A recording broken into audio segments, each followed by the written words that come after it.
very warm welcome to everyone today to join us for our webinar this morning on navigating the future world of work, and lovely to have you with us. I'm joined by two wonderful guests who I'm going to share I'm sure will share lots of insight with you. Firstly, Rachele Paver is with us. Rachele is has a very interesting story and journey to date. She has specialized in human development and especially talent management, and looking at always training the future workforce, and moved from perhaps more an academic background recently into a corporate background, working for a South African business who then purchased some international businesses in Germany, and has the wonderful challenge at the moment of merging four family-run businesses um, into a business of the future. And those are very different challenges to deal with. Family-run businesses are really, really interesting. And I'm sure, Rachel, you're going to share with us some really, really great insights from the lessons you've learned in doing that, and what some of the sort of pitfalls that we don't always think about exist. And then welcome also to our other guest, Dion. Dion, thank you so much for stepping in and working with us today. Dion is what I would call a seasoned train entrepreneur, right? So that's like amazing.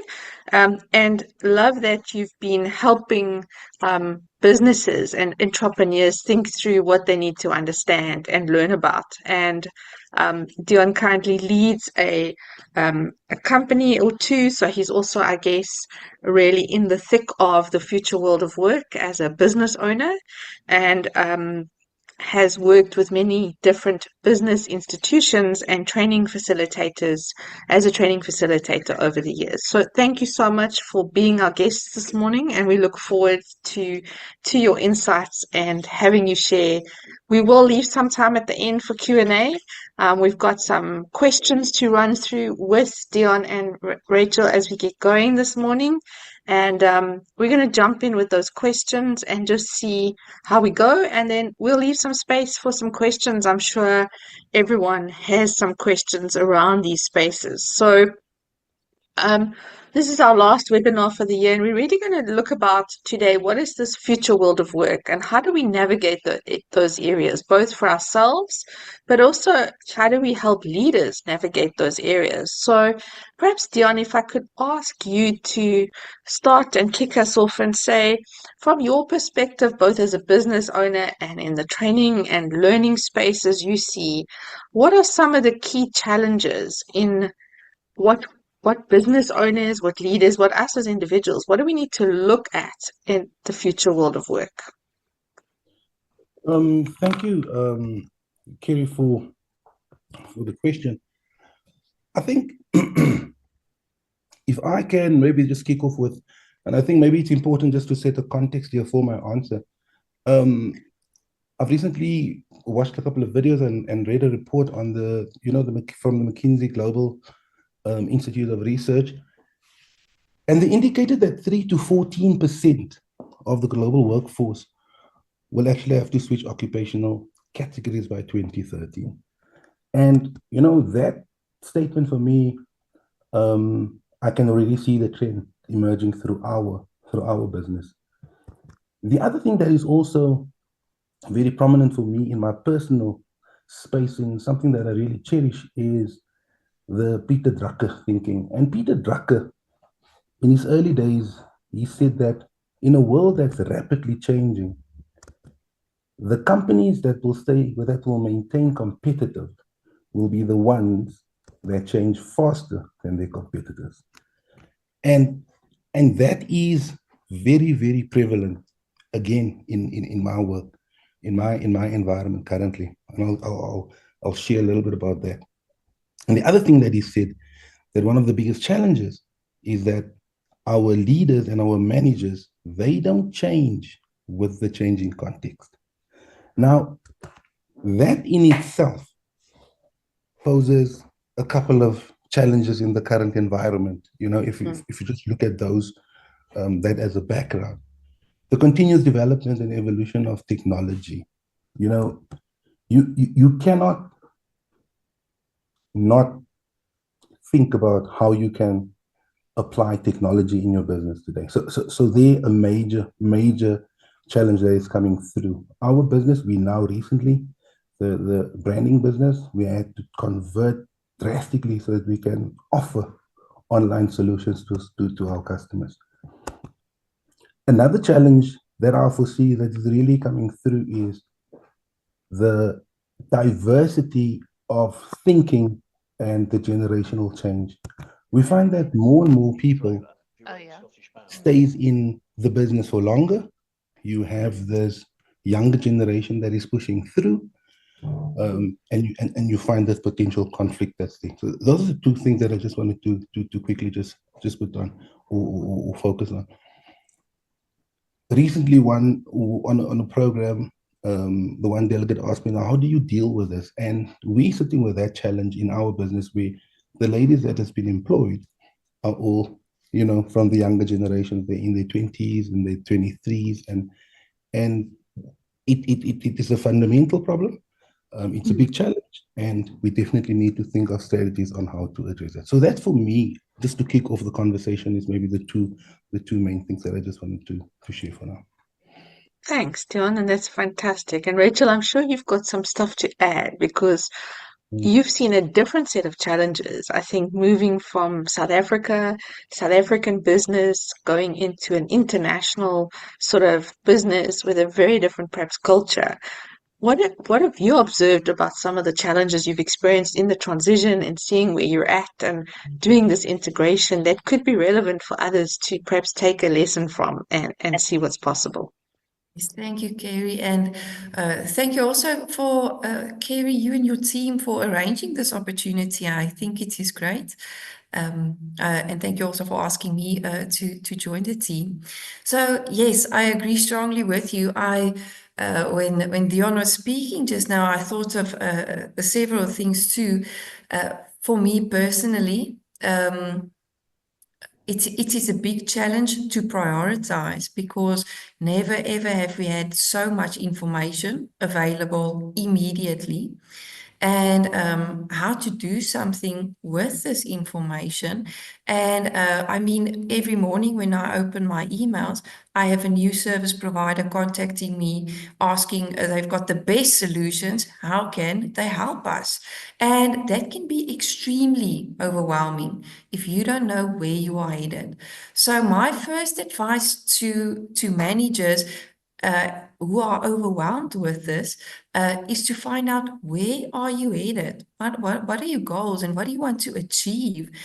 Because only then you can determine, does the service provider, does this new process or whatever you are looking at, does this address our needs? Because otherwise, it is a total different story to say, let's get everyone on board. But if you're getting them on the wrong boat, that's crazy getting them back. So be clear on what you want to achieve. We must be agile, of course. If we made the wrong decision, we must be agile enough and resilient enough to move. But be clear about these things because people are resistant to change. They don't need management making wrong decisions and especially with system implementations and process changes, these are not things to be taken lightly. Yes, there are things that we should be more agile about and implement fast. And I think another point to interrupt myself is be agile with decision making. Don't take long. When you are in a leadership position, that frustrates people and it makes processes really difficult to implement if you are not fast with decision making. So that for me is one of the main challenges that I can see we are struggling with. Is managers are overwhelmed by the many decisions they have to make. They take long to make decisions. They try one thing, realize it was a mistake without ever properly onboarding everyone in the first decision. They're already changing to a second, process or system, and they didn't even have people on board with the first decision. That is terrible for organization culture. And with that, I mean it is prevalent in many companies. I'm not referring to processes necessarily only in my own company. That is just what I can see in a minute scale. When inside a department we want to make a decision, we must do it fast and carefully and cautious. I think you did have a contact there previously, because I have Sorry about that. Rachel, I think that point is a really interesting one, right? It's that point that, I think entrepreneurs like an Elon Musk always say fail fast and fail forward, right? And decision making is definitely part of that. I guess though it is that issue of dealing with decision making though in things like ambiguity and uncertainty, which cause stress in the system, and a lot of people may not just feel equipped to handle that. And I guess that's a really challenging piece. I always think, Dion, you mentioned that rate of change. It's only if you're going to change faster than everybody else, which means you kind of have to get very comfortable with things like ambiguity, uncertainty, and to some degree experimentation, because the reality is sometimes you haven't always done this before and you might not know the answer. So Dion, from your perspective, when you're dealing with things like ambiguity and uncertainty, how do you help equip people to actually get there and deal with it? And perhaps some thoughts of what you've seen help people, some tools and things that can help them equip themselves to deal better with sort of information overload, but also these other things that keep happening in business today. And what have you seen that could help them, perhaps? That's a very, very, very, very good question, relevant question. I think for people, in my journey and in my journey of transition over the last couple of years, I've realized that there's one thing that for me in this ever-changing environment that I cannot go without is I need to look at myself. I need to have a very clear understanding of who's Dion, what's Dion's purpose, where's Dion going. And having said that, I think it's important that we need to one of the things that you need to do is you need to make sure that there's alignment in terms of where you're going as an individual and where the organization is going, and that alignment is very clear, and that you understand it, and that later on I'm going to talk about fit as well, but that there's a good fit as well. That to me is point number one. Point number two, personal mastery. It's a buzzword that over the years, in the last couple of years, has been used frequently. Personal mastery, EQ, but it is so relevant. You need to go on a journey of personal mastery to understand, and there's various facets to personal mastery, whether we're talking about mindset and personal attitudes, behavior. But for me, it is about the continuous learning process, upskilling yourself continuously, being relevant continuously. Understand the changing environment, what's happening outside, what's happening in the world, what's happening in your business, what you as an employee, where you're going. And you need to be at the forefront of your own personal development. You must be at the forefront of understanding that the world is changing.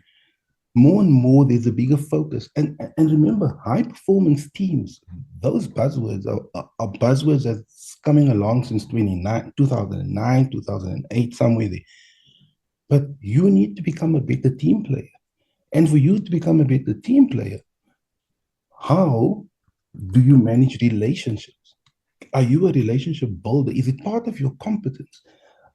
Is it a skill that you must further develop? So to sum it up, big focus on personal mastery, emotional intelligence, understand self-resilience, self-development, and to end that off, how do you build relationships? How do you unlearn old behaviors, and how do you need to relearn? Because that is what the future is going to require from us, is that we would need to shift.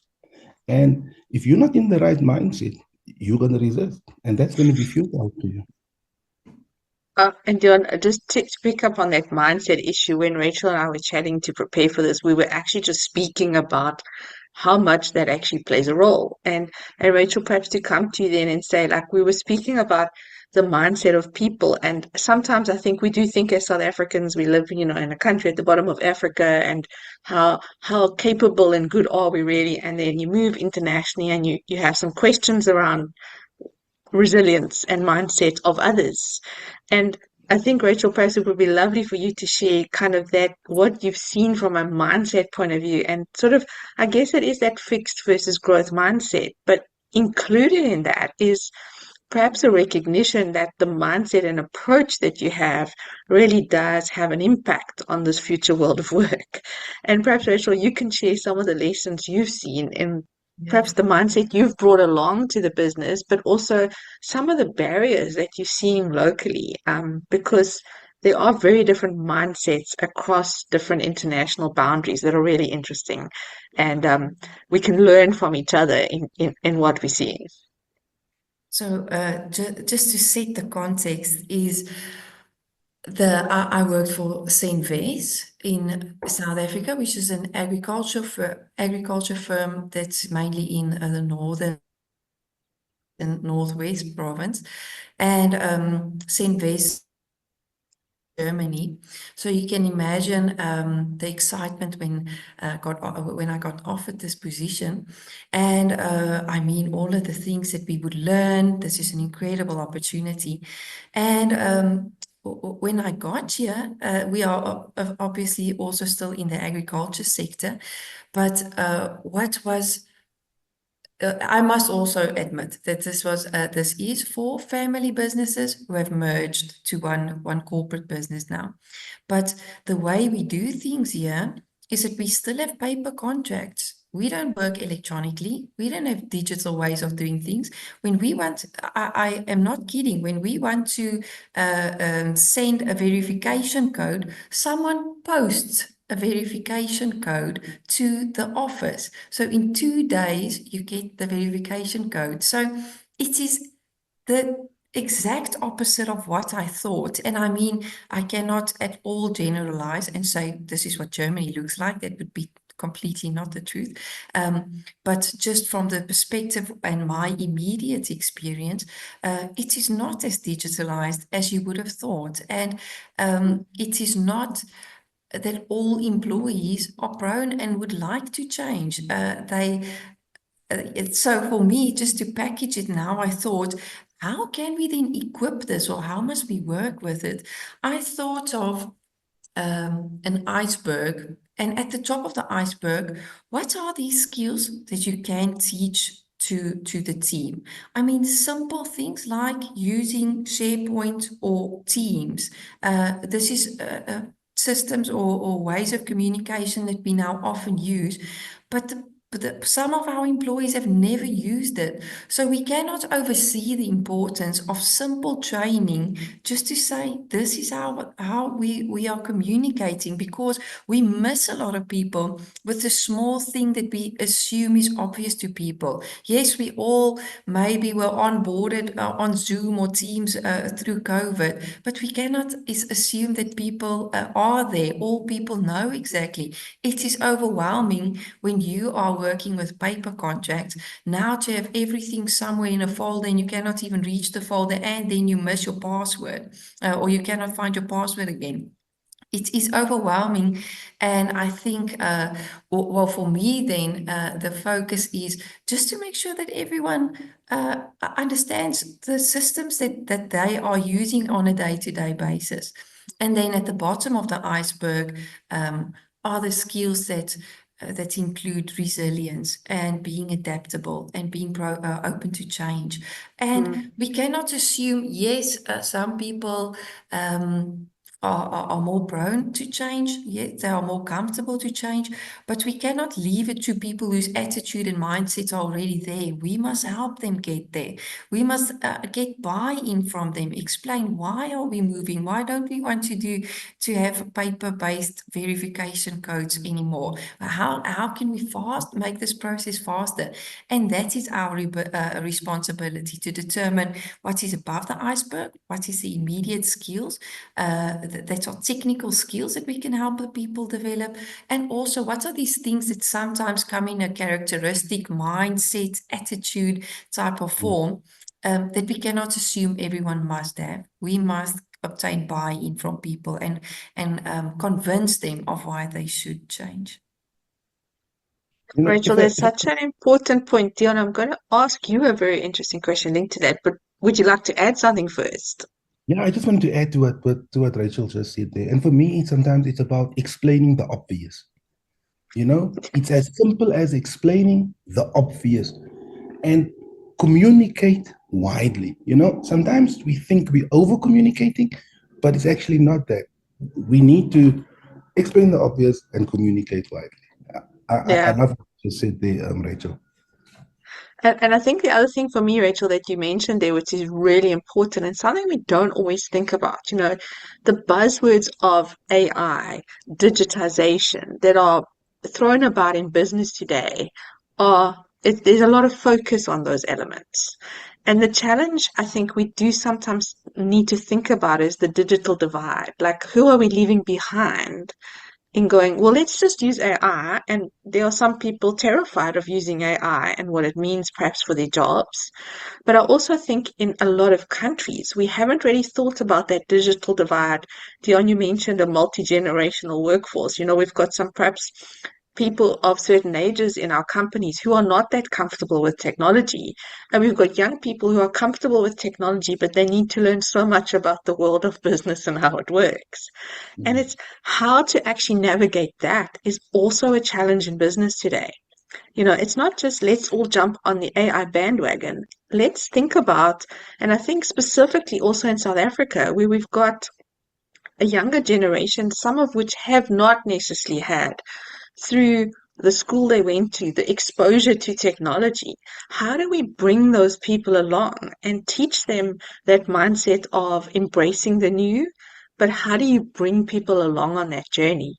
And Dion, I'd love to hear some thoughts from you about perhaps that how do we as leaders help manage that digital divide and that mindset, and what could we upskill ourselves around? And personal mastery is definitely one of them, I think. But there's also, I think, a need to recognize that not everyone is at the same level. And how do we bring teams along when we're dealing with some of these real life circumstances in the world of work that we work in? Yeah, Kery, as you're talking, I was actually thinking of my mom. My mother's currently visiting here by me. And basically, just briefly, what happened a couple of years ago, she lost a phone, and I had a spare phone. And that was, ironically, an iPhone 8. And I gave her, my mom then she was 65. And I gave her the iPhone 8. And I had to take her through a whole process because she comes from Android, and I had to take her through a process. She came to visit now, and she looked, the iPhone 8 is still in pristine condition. I upgraded, and I gave her my iPhone 12. So 2 different phones. One is now a touchscreen, and how she embraces, trying to understand the phone, the technology, the touchscreen, the moving through the different screens, etc. And that is exactly what we need to do with our workforce. We need to explain to people, guys, your phone is not only a phone for WhatsApp and for SMSs and for calls.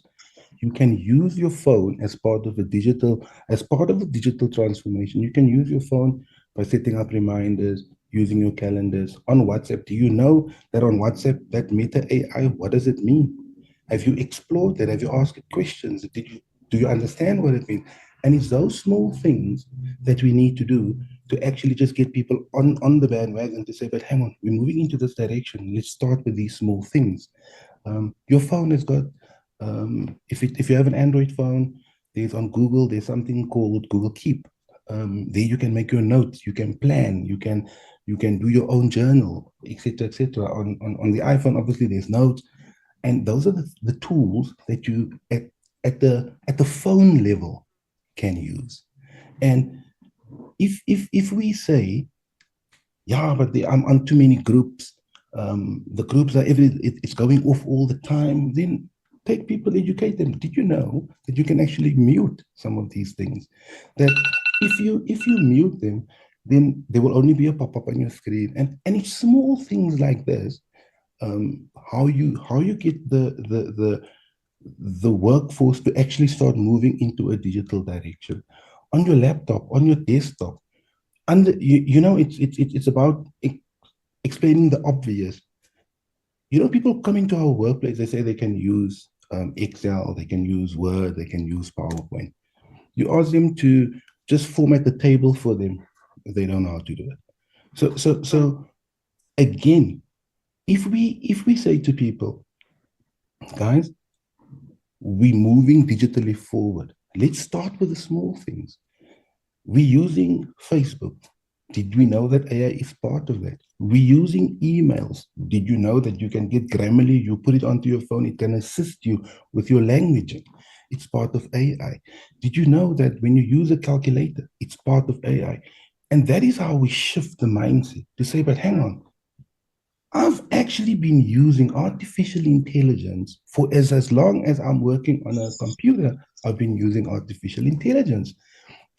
So can you see now, it's actually not that difficult to think. And it's by taking those small steps forward that we will get to shared drive, understanding shared drive, that you can actually link it onto your phone, that you can open up, etc., etc. So for me, it's Kery, it's about the small steps that we take, not making it overwhelming, pushing the agenda that if an email was sent to you, respond to the email, acknowledge, small things, but there's still a generation that wants to get up from the chair and want to go around the corner and actually go have this conversation. Yes, that is brilliant. We need that as well. But sometimes we also need email communication. There's etiquette to that. So those are the small type of things for me that where we need to start, and generally or collectively, by doing all of these things in the long run, we will move people over. I love that. I think that's a really good idea to help people navigate that sort of digital change. But the reality is, I think we do need to think about it. We need to think about it not just for the people that work for us, but also for customers of the business, and how you actually help them. And Rachel, I can just say, having moved to an international EU country as well, I also thought it would be more digital, but it is sadly not. Everything arrives in the post, which makes you very nervous as a South African. When they tell you it's going to be posted to you, you have like a little bit of a shiver, and then you think, okay, maybe here it's different. But I do think in South Africa, because we've perhaps had to think differently about so many different things, we are far more resilient, and we're also far more open to experiment and try things, where in some more sort of traditional economies, there is less of that. And I think moving internationally, you bring a different way of thinking, because you've always been willing to try something and experiment. And that is challenging because some leaders are just not open to that. And Rachel, you made the point. It's really hard to help people change when they don't see the reason for change. And so perhaps moving on then, if you're leading a team where you're dealing with this complexity, right? There's ambiguity, there's all this information, you're having to deal with all of this. How do we help leaders, Rachel, like actually implement this in their businesses where they may not have the skill or knowledge themselves? And how do we help them kind of lead what they perhaps don't have themselves? And that's a really, I guess, challenging question to deal with in business today. Yes, Kery, just to your point with not exactly your main question, but I had someone in my team ask me recently, ChatGPT what? And so she's never heard of ChatGPT. And onboarding these people, we should really leverage the people who is technologically savvy and help leverage the skill to get the rest on board. I mean, some of these things we assume are basics and people will know. But I mean, Dion, as you said, we have been working with AI for such a long time. Having someone ask ChatGPT in 2024 was crazy for me to hear, but that is the reality that we are facing. With regards to the leadership, I believe HR plays a critical role in the way and the direction that the company is headed. And we should never underestimate our role in that, because it often happens from what I've seen is, and HR practitioners will know that better than anyone. Yes, we are an enabler, but we don't always have the say at the table. But we should have we should have an important and significant say at the table. And it is our responsibility to realize that and also to steer that. So how I think of it, if I have to package it to our leadership team, is to say, well, what is your vision for your team? Where are you headed? I once saw this podcast, and in this podcast, there was a white chair. And the person told the person in the experiment, well, move to the white chair. And it was easy to move there because there were no obstacles. It was just an open room. But in the next phase, he put in some chairs and some other tables and obstacles. But when he said move to the white chair, it was still easy to move to the white chair. There were obstacles and he had to climb over some things and underneath tables, but he managed to get there. But then he removed the white chair and it was impossible to get anywhere because, yeah, you can imagine there was no place where we are headed. And that has stayed with me. And whenever I sit with our management team, that is critical for me to say, what is your white chair? And where do you want to be? In every single book of a successful entrepreneur or a fitness coach, they talk about goals and having goals, knowing I have a 5-year plan, I have a 10-year plan, and I can break it down to what I do this week and what I achieve this week to get there. And this to me comes back to I want to also say again, the iceberg. What are the skills? Or if you had to see, we want a financial goal. We have a financial goal and strategic goals in 10 years' time. How do we break it down to get to what we have to do today? And what are the things that's keeping us, taking our time monsters, that's keeping us from achieving that now? And we should utilize AI and automated processes so that we can do the things that we should be doing to get there. And while I mean, it's obviously not that simple, but just having our team sit down and determine their white chair and say, okay, but let's break it down. For you to have a 10-year goal, what does it mean for this year? And to have a 1-year goal, what does it mean for this month?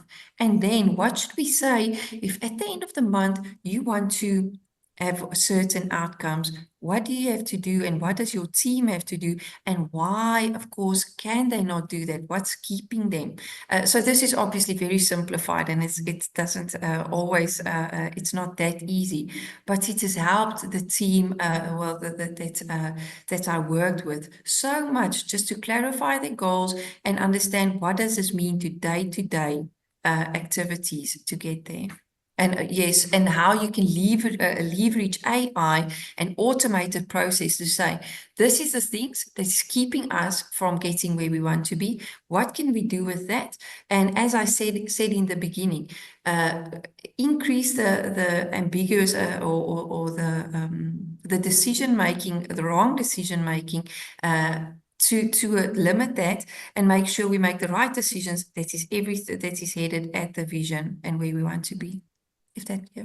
Makes sense. And Rachel, I think that's a great principle to remember. Sometimes we overcomplicate things at the moment, and there are all these things out there that look like these shiny, bright objects. But at the end of the day, it does come down to purpose, right? So as Simon Sinek always says, it always starts with why.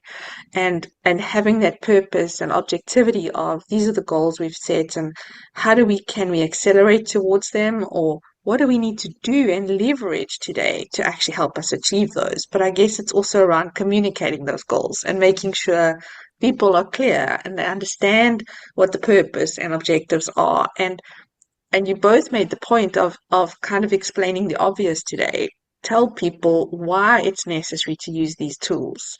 And there's so much going on in the workplace today that I think sometimes that lack of purpose might be part of the problem, because everyone's doing, but they're not too sure why they're doing it or where it's actually leading to.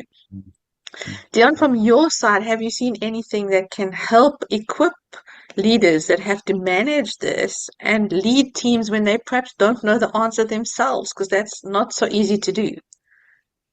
No, Kery, yeah, definitely. I think the biggest challenge and another challenge for leadership today is the ability to think different, the ability to break away from the existing way of doing things and start seeing things differently and not necessarily in pockets.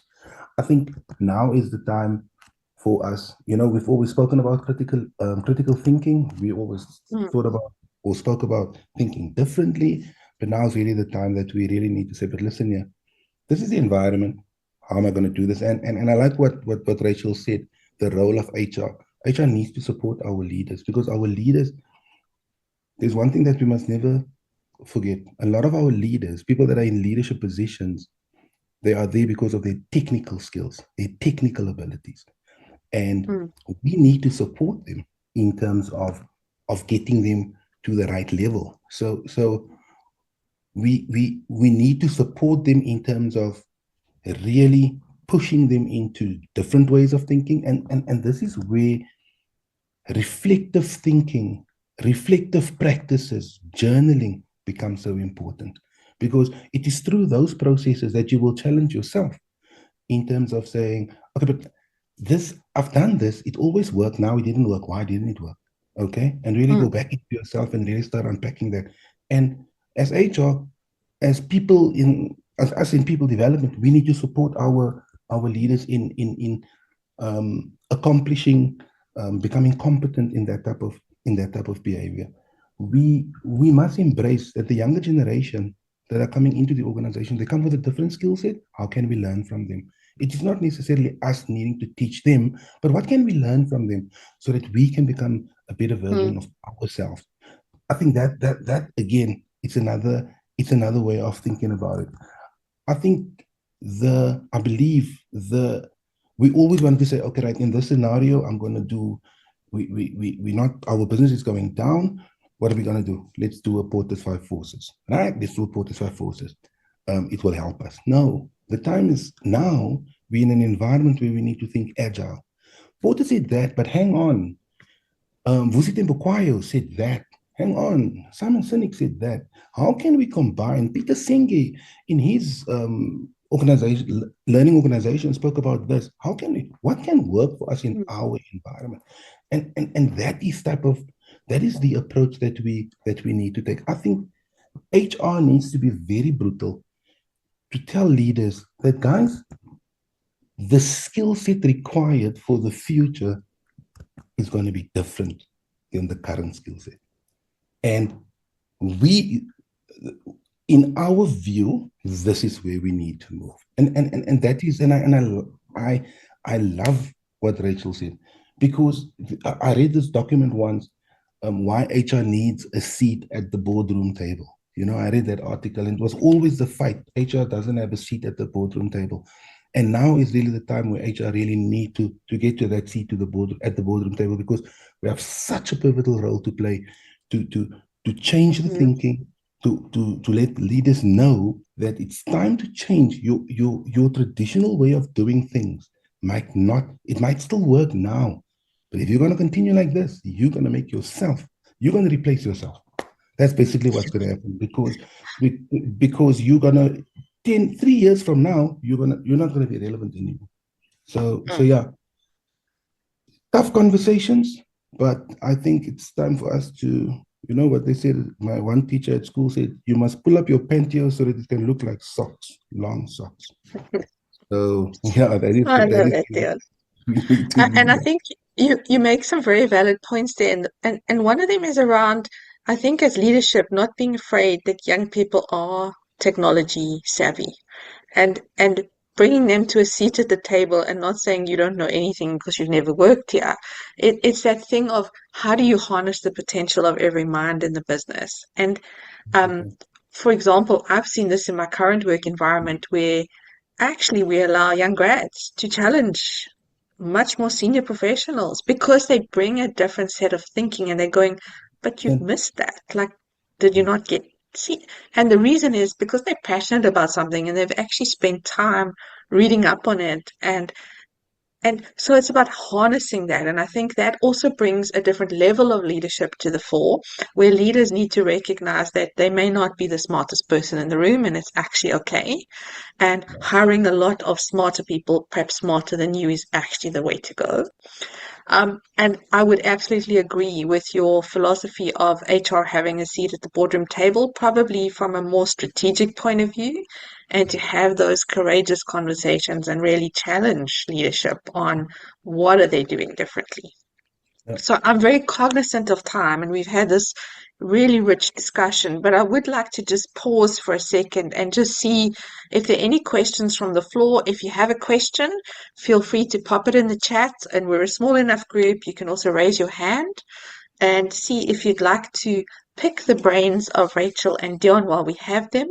I'm happy to take a few questions before we wrap up today, or contributions about what perhaps you've seen as a professional in the space. It would be great to get some perspective from the audience that have been with us.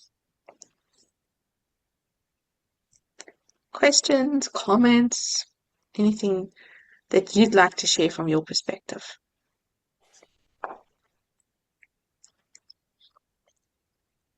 So we have a great question, which I think is an interesting one.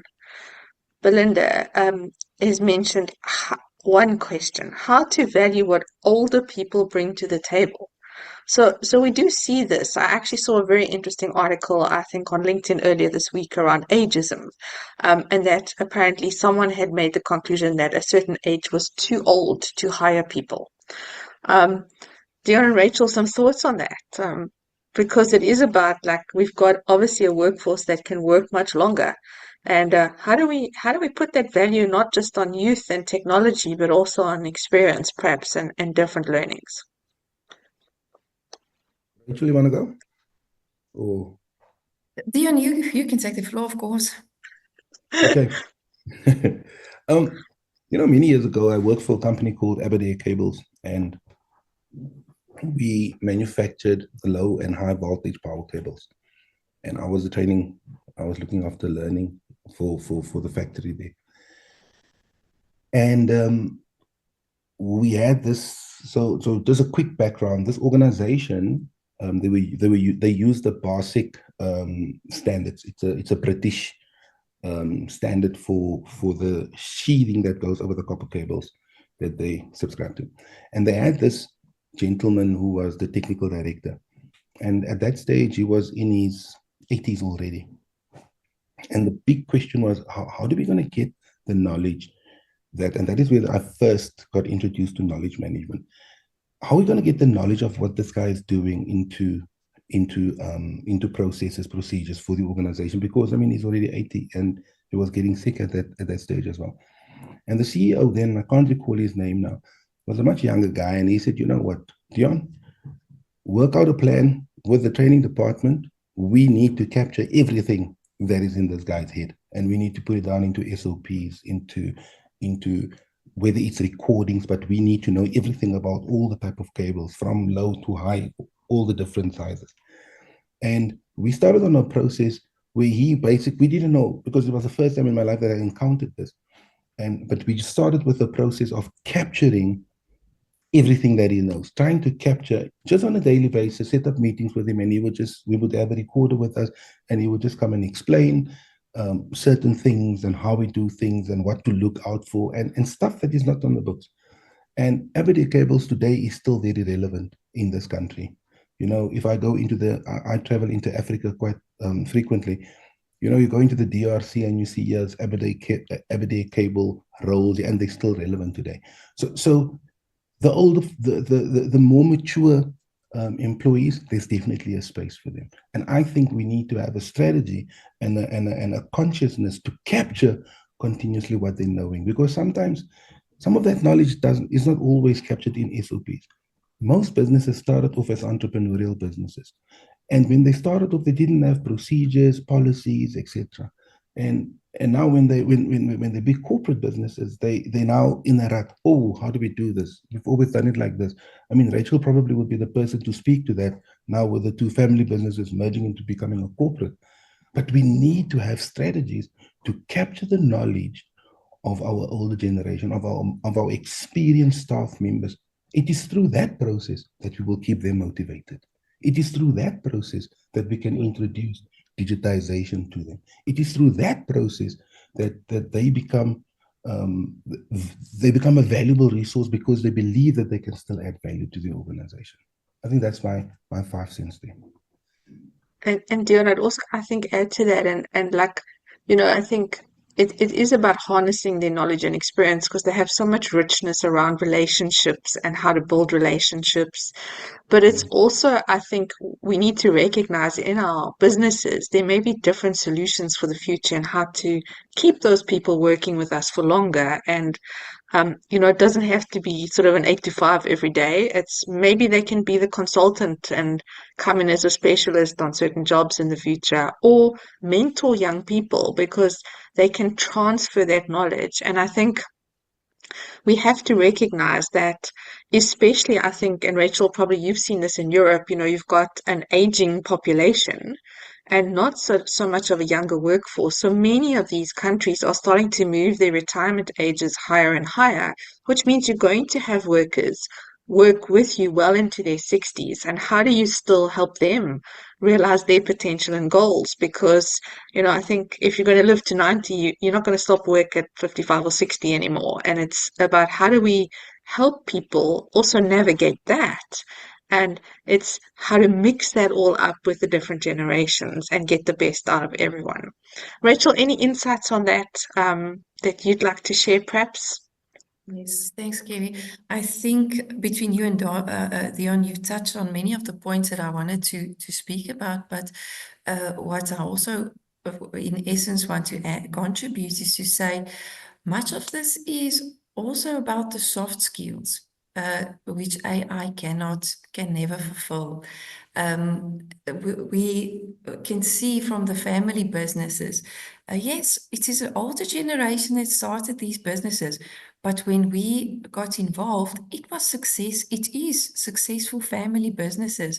So we never want to say, yes, we have a new way of thinking, we don't need that. The success and the reason for the successful business was because of their way of thinking, because they have a good understanding of their clients. Yes, things will change also, but we cannot make away with it immediately. And some of the processes, again, with the iceberg, the processes at the top can be, as Dion said, refined with the knowledge, saying, yes, this is why we did it. Obviously, there might be reasons for it. Yes, there can be certain processes that can be optimized, but there were reasons when they started with it for doing things in a certain way, and we should capitalize on their knowledge, and not always, as some of our young people, they get into the business and want to change. That is also good, and there's a place for that, but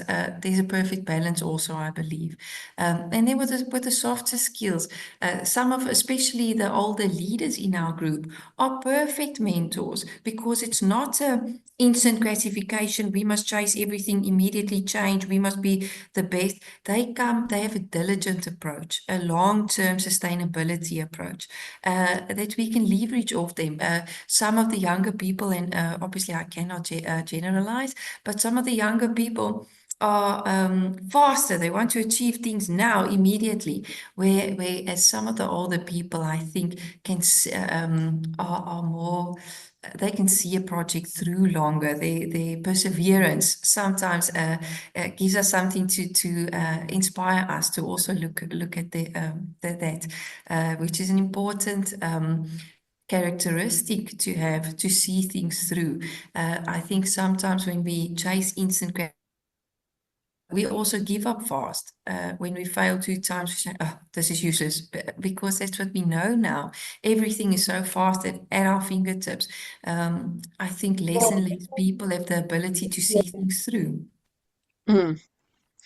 And that's a very valid point, Rachel. So I think both of you have, I think that's a lovely way to frame it and to really think through it. And it's about, for me, it's that how do we harness the skills of people, the thinking, their knowledge, experience to actually help our businesses navigate this uncertain world of work at the moment and all the change we're seeing.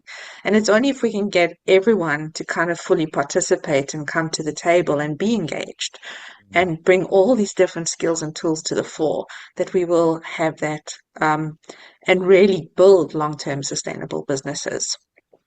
Maeve, I love that. Collaboration, absolutely. Collaboration is, I guess, the word of the day, and it's often not rewarded for probably properly in our businesses today.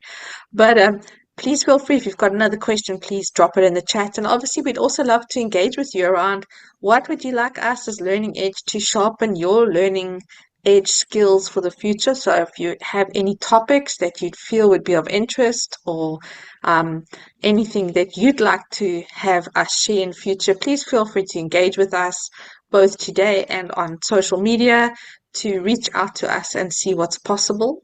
But bringing our chat this morning to a close, I just want to say a huge thank you, Rachel and Dion, for your time and inputs and sharing, and a lovely conversation. I think with lots of different perspective and something to give us food for thought on a Friday morning. So thank you for your time, and lovely to have you with us as Learning Edge. And we wish you all a wonderful Friday further, filled with some different thinking and knowledge about navigating the future world of work, and wish you well for a wonderful weekend ahead.